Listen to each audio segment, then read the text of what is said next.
Capricorn friends, thanks for joining me. We're doing your singles read, the 4 pillars here for the first half of June. I'm David, and this is a little different singles read. I'm kind of listening behind me, seems the noise level's too much, but I just gotta get this last reading. I'm at the pools, it's kind of nice. People are starting to come out a little early today. Hopefully, I've got this shotgun mic, and I'm hoping it does its job and just focuses on my voice here more. Okay, because I understand you need to be able to hear it. Okay, guys, so we're looking for the one that's right for you, not your next ex-problem, next ex-wife, next ex-husband. A little different read. Asking the cards to show us here your soulmate here, the one that's right for you. It's like they've been circling the airport and they can't land because you've been busy. And now they're going to land, and they're going to come in, and we're going to pick them up, and we're going to kind of get to know them. But look at the 4 pillars as the emotional, intellectual, I call it love, sexual, and core value slash lifestyle issues. And four pillars of a good relationship. We'll kind of look at them in that way, see what we get here. So here we go. This is their emotional nature. Knight of Swords over the Page of Swords. There's a theme here in the 8 of Pentacles. Emotional or intellectual nature. Queen of Pentacles. And the 5 of Pentacles. The Fool. Interesting. This is their sexual nature. Knight of Pentacles. Love nature. Strength. Over the Hermit. Wow. People are complicated, aren't they? So 2 of Cups. Now, this is in their core values and lifestyle. They value love and relationships, tell you that. Okay? 6 of Swords. I didn't even see what that was. You saw it first. Page of Pentacles. Okay, core values and lifestyles. Okay. Let's look at this.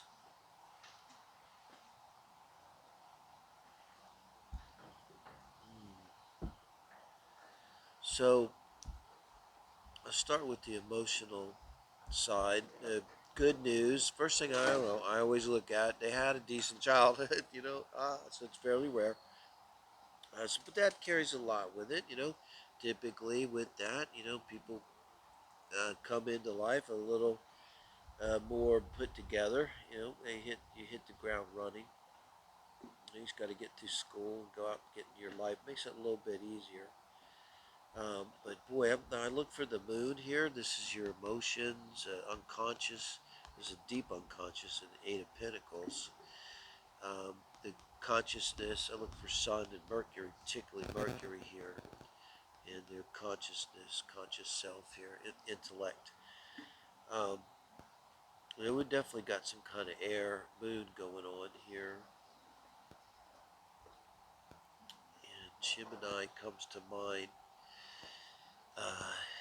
more than anything, because they kind of can go one way or another emotionally. I see some innocence to them. This Page of Pentacles down here and the Page here of Swords. So it's not only a kind of innocence, it's a sincerity that would come across, and particularly here emotionally. And it would come across too, like when you're talking to them, like you might find that they say things kind of directly. And almost, remember, this is your person, not a problem, nothing wrong. But it's like they almost talk like a child might talk, which I think is going to feel refreshing. I think this is something they give off. So people immediately get the feeling like, well, this person doesn't, they're not hiding anything. They're very sincere, and it could even help them in business. We'll look over here. But, because they would just give off this vibe that they're not pretentious too. I think what it is. It's not really modesty. It's that they're not pretentious. They're not pretending to be something they're not, But I think they can be a little triggery here and reactive too. That's why I say Gemini Moon. Aquarius Moon would not be generally. They're going to be pretty darn grounded, and detached. this may not be so detached like that, you know. So someone that's very engaging, that's another way to look at it. With the Knight, it being actions, um, emotions. It's I think you'd see this person like leaning into you a lot and kind of actively listening, if that phrase meets mine. They're probably going to have their phone to the side, and this is like before they even realize you're their soulmates, kind of like the way they are. If they're going to give someone their time, particularly like on a date, I don't think they're going to be dicking around on their phone here. You know, they're going to be focusing on you.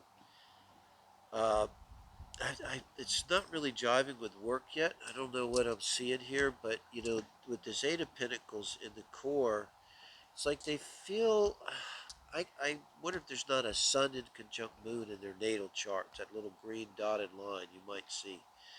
Um, but they might be someone that feels like they have to earn their respect, or um, like they have to kind of perform to be accepted or something. And this would be deep down, something they probably wouldn't even be aware of. If you said that to them, they'd probably be like, what the fuck are you talking about? I don't know what you're talking about. Particularly being the Queen of Pentacles up here in the intellect. So there's someone who wants to come across as being practical, you know, and grounded. And more I see this person as being someone that other people would probably see as being solid, again, and honest and unassuming and unpretentious, and it be kind of a generally likable energy. You know, I don't see them particularly trying to be charming. It's just they have this energy of being also, what's the word I'm looking for? Uh, uh, Makes people let down their guard. They're not they're disarming. That's what I want to say. There's nothing about them that's challenging. They're just solid. So it's like they're not the person. If somebody that doesn't know them goes off on them, they're probably insane. Because this person, I don't think would trigger anyone. I think they could be quick to trigger more than usual. A little sensitive. Again, this what's going on with this Gemini Moon. I don't know about the with this kind of a Earth Mercury. We might be dealing with sort of a Virgo figure here too, with the Queen of Pentacles. In the Five of Pentacles, that's kind of playing in too with the Eight of Pentacles. So there's some kind of lack. The lack that they feel, it might simply be around their intellect. They might just somehow feel that they're not. It doesn't mean they might. I think they're pretty smart and capable. They have a very capable mind. This is a Virgo Mercury, one of the best, right? Archetypically, right? Rules Mercury. Mercury rules Virgo, but you know they're just feeling that black mentality, not good enough, um, around their intellect somehow.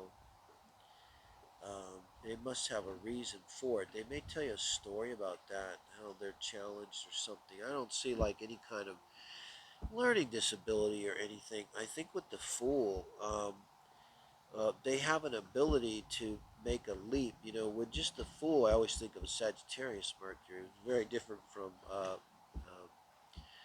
Virgo. I'll stay with that. But there's someone that has them in. This is in the deep position. That once in a while, they're going to come along with a zinger. And they're going to be capable of, if something comes along and it seems like a crazy idea or it seems like a long shot, there's someone that might take a chance on it, you know. Um, and and also, I mean, there's someone with the Fool. I mean, they may be more inclined to believe things.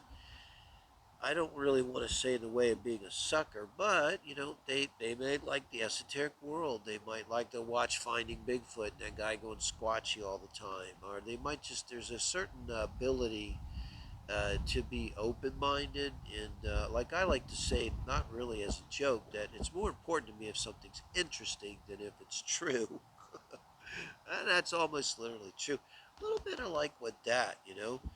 Um, and intellectually, they might like to kind of go for it sometimes, you know.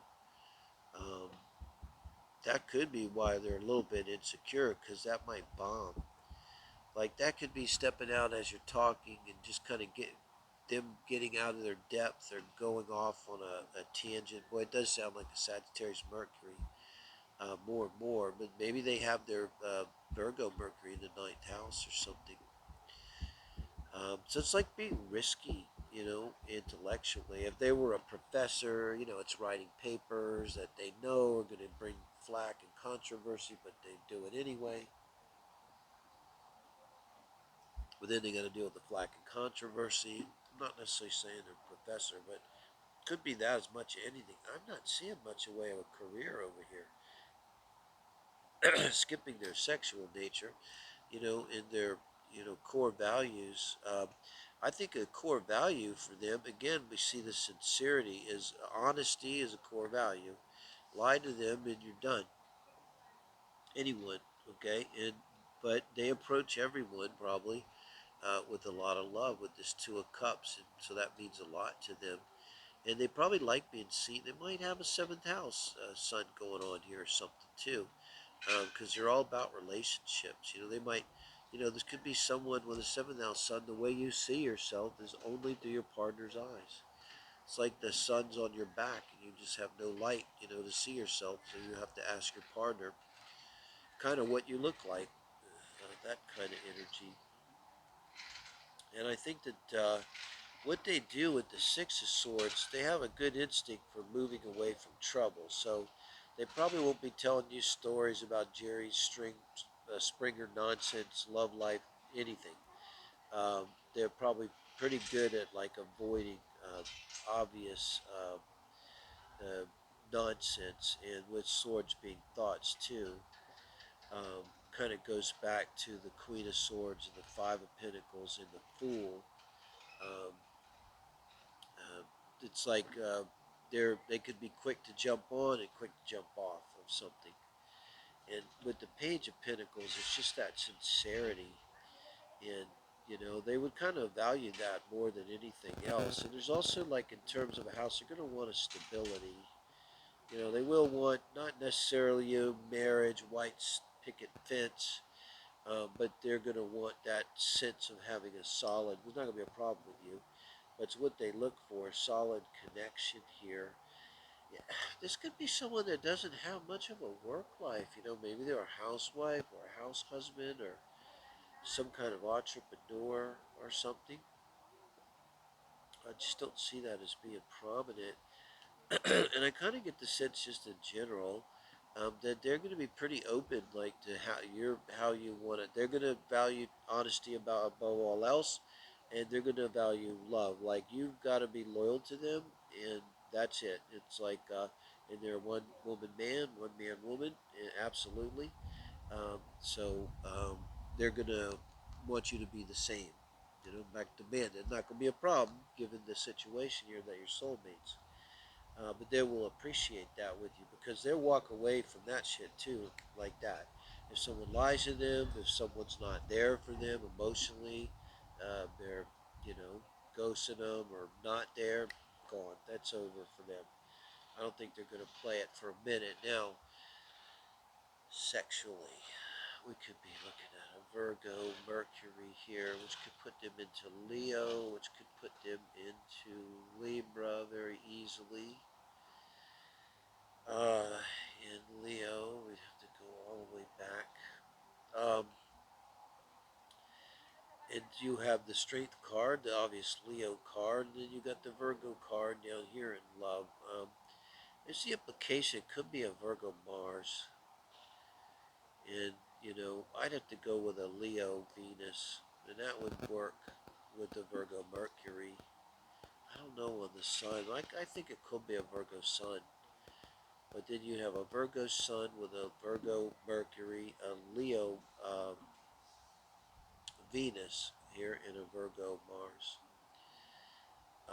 And in the Knight of Pentacles here, it shows that they really are, I said that one man, woman, one woman, man, and kind of in it for the long haul. Um, they're probably someone doesn't have a lot of sexual partners, long sexual history, because I see them being very committed once they're in. This strength card here is a lot of heart and a lot of passion, and I see them being defensive. If this was a male, I think it's got protector male written all over it, and I absolutely love that the hermit's down in this bottom position. So I think this is going to be a Venus Mars person that's not real judgmental. They spend a good amount of time owning their own stuff, so they're not going to be projecting on people. They know their own feelings, they know their own mind, they know where they're going, what they want. They own their shit, so whatever has gone in the past, they're not pointing fingers at anyone. I mean, they're solid. And so you're going to have passion and you're going to have commitment here from them with the Leo card. And they're definitely going to be more dominant in bed. And I don't see any kind of whips and chains, but they're just going to want to take the initiative, take the lead, male or female. I mean, they're not going to be, uh, you know, passive in terms of their love and sexuality. So when they're going to like take the lead in love too. I mean, they're going to want to take care of you, and um, they're going to want to feel like they're protecting you. Like you might even be really the one protecting them, but they want to feel like they're the one protecting you. And I think they're going to want to be kind of looked up to, some too. So they wouldn't mind if you put them on a little bit of a pedestal there. uh, uh, they may do that to you too, be in the mirror. But if they do, then for sure, they want that too. Um, Nice. So I like this, Capricorn. Let me know. Give me a like if it resonates. You may not know this person yet. I'm going to start calling this the dating site reading because if you go out dating, I think you can find this person, what I'm describing here, in some manner. So I appreciate it, guys. I appreciate everyone subscribing. Thank you.